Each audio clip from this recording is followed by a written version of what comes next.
this is Not the Girl Next Door show, and I have Ryan Grimm from American Grimm with us today. How are you? Hey, how's it going?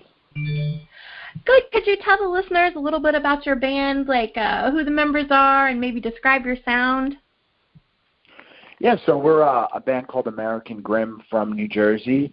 We're a three-piece, and we have a new album coming out called Ultra Black, coming out November 1st on Entertainment One. And, it's our second album.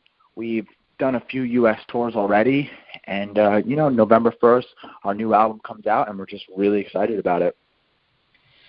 So for people who haven't heard the band before, how would you describe your sound to somebody who's never listened to your music before? I think if I had to break down the sound, we're basically a rock band, but with a lot of metal influences. People compare us to bands like Rage Against the Machine, Slipknot. I would say those are the two main influences you hear. We get a little bit of Marilyn Manson as well. But going into our new album, Ultra Black, we really cross over to a couple other genres too, with a little bit of a rap influence in some of the songs and a lot of industrial influences as well. Now, speaking of influences, who are some of the band or some of your musical influences that help shape, the music you do today or the music that you love? Well, as a frontman, I personally grew up going to a lot of hardcore shows, so I like a lot of the bands like Terror and Hatebreed and more hardcore bands. Our performances kind of looks like a hardcore show. But when it comes to the songwriting, I think we're playing in a lower tuning. So again, the bands like Slipknot and Marilyn Manson, those are the bands that kind of stuck out to us, and kind of carried over since we were young growing up and playing, because basically the band consists of myself, my brother is the drummer, and then our guitar player / producer, Mike, we've been playing together for about 10 years. Oh, so wow, we grew up playing in local bands together, and then we kind of just stuck together this whole time. So we grew up, primarily in the New Jersey hardcore scene, and then as we kind of grew out of it, we've carried over those hardcore roots, but kind of focusing more on songwriting now. So how did you guys come up with the name? I know you guys said you've been playing together for a while. How did you come up with the name of the band American Grimm? Well, when we were coming up with the name, the word American in general just seemed really bold to us, and the band being, my brother and then Mike, our friend for a long time, we wanted a name that we thought we could always stick by and that could have like longevity to the name. And while we were coming up with the name, there was a lot going on in the country at the time. It just felt like it was very unknown, the future of everything. So the name American Grimm just kind of popped in our head, and it was something that we thought about for a second, and we just settled on it. Now, you talked about the songwriting. Now, how does that work for you guys? Is there only one songwriter and everybody else does kind of the compilation of the music, or how does the songwriting or musical process go for American Grimm? Well, when it comes to writing, we all have like home studios, so we're all constantly writing. Going into the writing process on this new album, I would say we wrote close to 50 to 70 different songs. And the reason why we had so many songs to choose from, and they weren't all completely done, but hooks and verses were all pretty much there. And we all have our own studio. So Mike, our producer, having the main studio, he went to school. He's a fantastic producer. But we're all home. We're all constantly writing, and then we collaborate together. And then basically the way it works is the best hook, the best verse, the best lyrics will stand. And I think because we've been playing together for so long, we really trust one another, and we're not competing with one another on what to use. Like, we all are on the same page when it comes to what's the best. Well, let's talk about the latest release, your most recent release, and the video for it, Nightmare. Can you talk a little bit about the song and maybe what you wanted to convey in the video, what the video is about? Yeah, absolutely. Well, after touring, we toured for about a year and a half, And, we got to see a lot what was going on in the rock and the metal scene in America. And we also went over to Canada for a short little tour. So we got to see a lot about what was going on. And this album was just something that we really wanted to kind of break away from everything that was going on and really start to cross over to a few different genres. So right now we've released our first single off the new album, Nightmare. And that song is going to be one of the more metal-driven songs on the album. Okay. And it's funny because we wrote that song, close to 2 years ago. It was the first song we wrote going into the writing of our new album. And basically what we did is we wrote the song, and then we shot a video for it, like, immediately, and then just basically put it in a library. And we didn't really touch it, and we came back to it, and we just always felt like this song could be a single.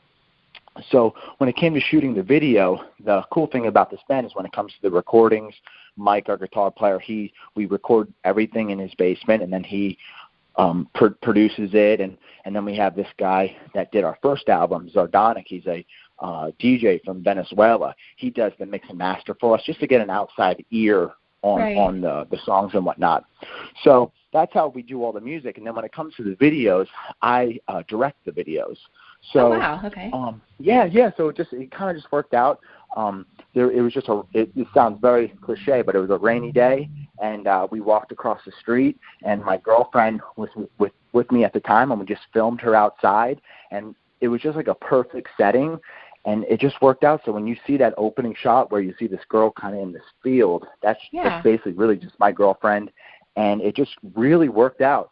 And then from there, we found a studio in Paterson, New Jersey called the Art Factory, where we filmed the rest of the scenes and as well as the live band shot. So maybe you are biased because you were the director, but how do you feel about doing music videos? I've had some bands say, oh my gosh, they're so taxing, they take so long, and I've had some bands say they have so much fun with it. How do you feel about the process of making the videos themselves? Because it seems like, especially today, and I mean even back when MTV was MTV, the video clinched the song. I mean, listeners may love a song, but once they see that video, they're like, holy hell, this is awesome. I mean, that's how I felt. And I know that's how people feel today, but how does it feel to do the music videos? Well, as a videographer and director, I feel like having music videos is so key to releasing songs and primarily singles. Yeah. I don't see how you could release a song this day and age and not have a video for it. It just doesn't really make any sense to me, especially now that you could go to Best Buy and buy a $500 camera and be able to get the job done as long as you kind of learn some of the software. Right. So, I mean, when it comes to filming the videos, it's something that we take just as seriously as the songwriting. So when people see the rest of the songs off this album, we almost have a video lined up for every song on this album, and it's a full-length album, 13 songs. So we take making the videos just as important as writing the songs.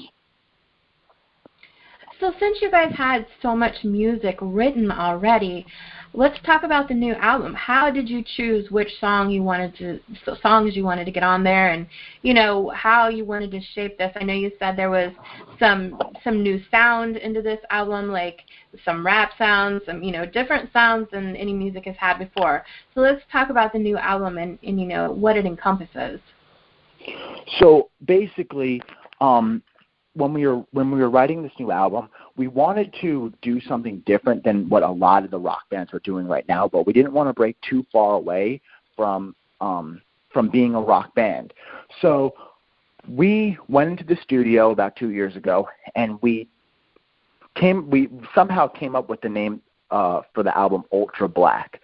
So that kind of gave us a guideline of an idea that all the songs had to fit under the title Ultra Black. So that helped us weed out the songs that we didn't feel would fit. So a lot of bands and a lot of artists will find us the album name at the very end, but we actually got the name of the album down and then wrote a bunch of songs and this song will fit, this song makes sense for it, this song makes sense for it, and whatever didn't, we basically just put it in the library, and maybe we'll bring it out at a later date. But that's really how we went about this one.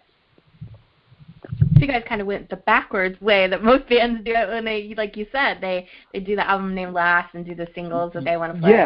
Yeah, exactly. And I think the reason why we did that was for anyone that was able to pick up our first album, Freak Show.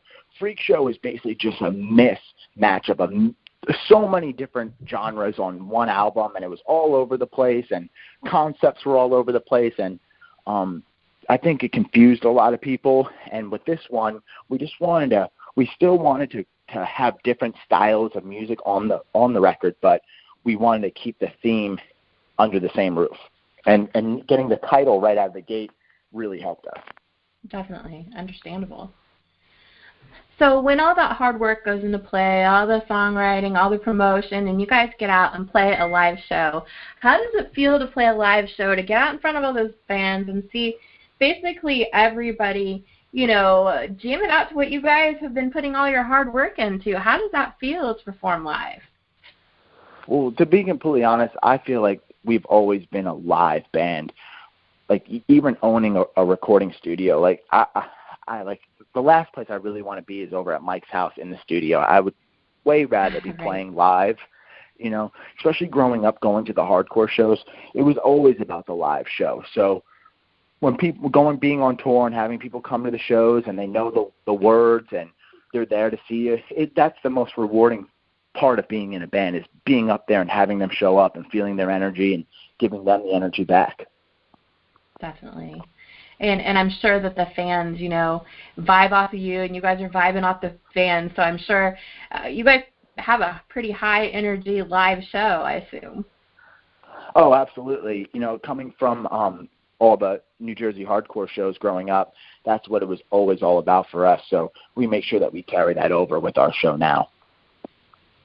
So do you have any crazy fan or band live performance stories that you can tell us about?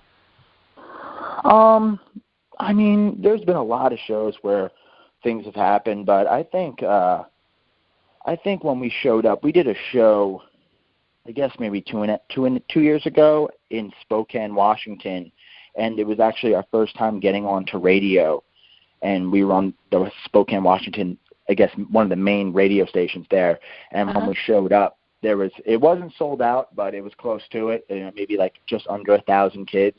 And it was probably the first show where we really did have that big draw.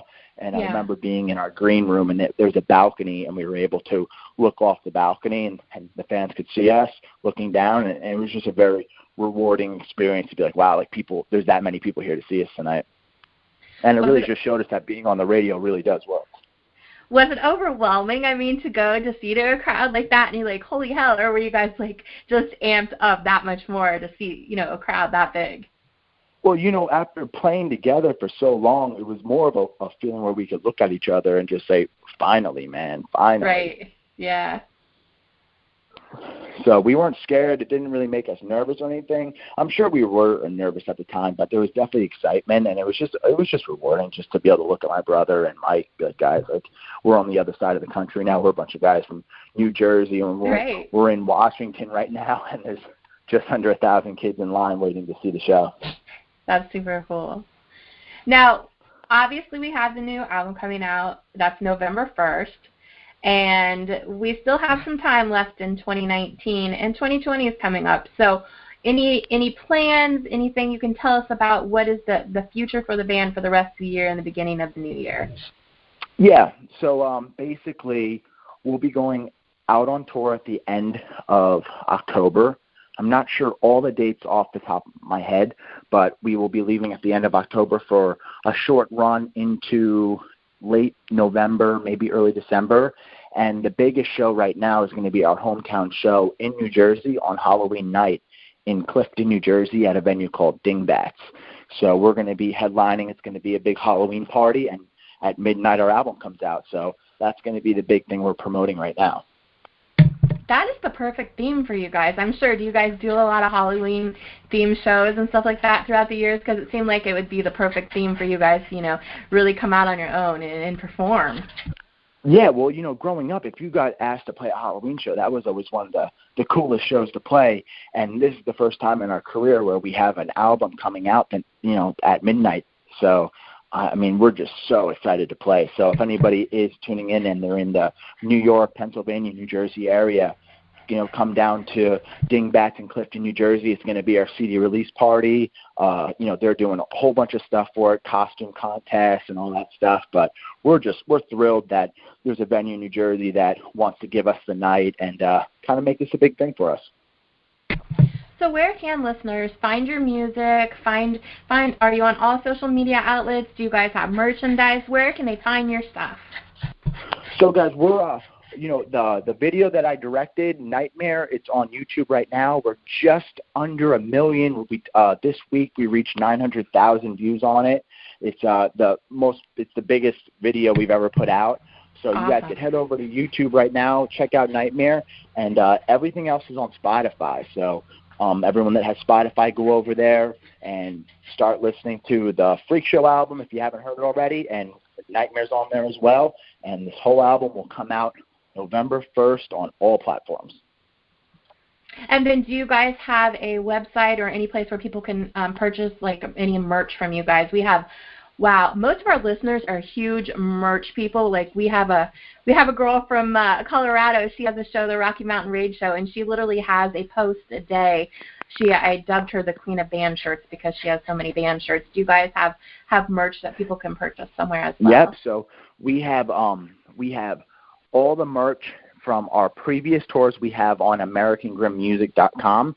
And then it's funny that you say this because last night we got a big shipment of some of the merch for our new album, Ultra Black. So we have some the CD artwork, and we also got some really cool sweatshirts that came in that say Nightmare on it, and they're really cool. So they're going to be sold on AmericanGrimMusic.com, and really cool new stuff that we have going on. So make sure you guys go over there and check it out, pick up some stuff. Well, I thank you, Ryan, for coming to talk with us today. Come back anytime, talk about new music, talk about what you guys have going on, and I appreciate it. Thank you so much for having me, guys. And November 1st, go pick up Ultra Black, and we'll see you guys on the road.